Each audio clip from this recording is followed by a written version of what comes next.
Good afternoon. Another thought for my day. Are we poisoning our Filipina? What does he mean by that? I'll pose a question. Whilst we seek to have a wonderful relationship with our Filipina, we have a conundrum in the sense that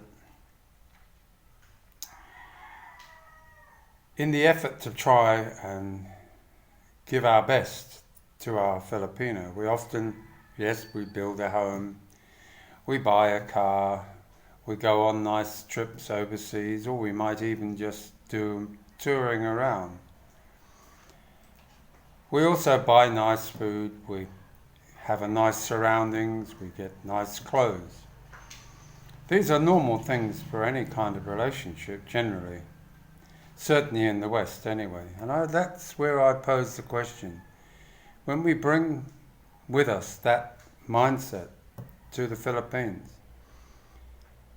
we shower her with wealth that she's never experienced before. We shower her with experiences that she's never partaken in before. Even though she might say she's done this and done that, very rarely have they really done those things. Especially if you have a lady from the provinces, maybe educated, who's had a full-time job. Because after all, full-time jobs are full-time, Monday to Friday, only have weekends away. So a weekend away in Thailand is a little bit dodgy. But nevertheless, I just wonder if we're setting all ourselves up for a fall one day.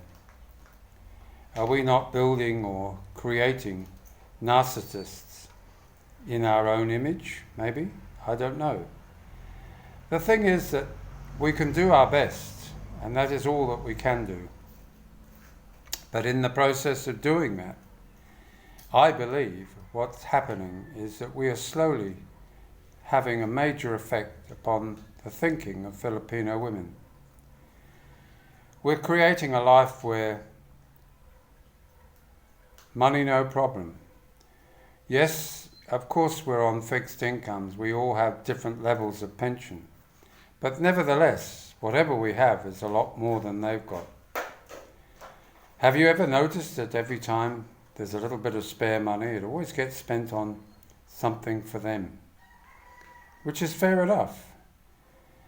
But when it's all the time, you have to ask yourself, is it setting in their mind that their money's for them and my money or our money is only for me to pay the bills, to make sure that there's food in the house, to ensure that the internet is connected? Are we really an ATM? I don't think so. But what happens is they forget who we are. We are no longer number one in their mind, even though we probably never were. But we're not anywhere near the top of their list anymore. Now you could say, well, that's familiarity breeds contempt. And that's probably quite true. And if you let her believe that she's the controlling interest in a relationship, which is supposed to be 50-50, then that's a big mistake. Just because she might lose face, don't put it off.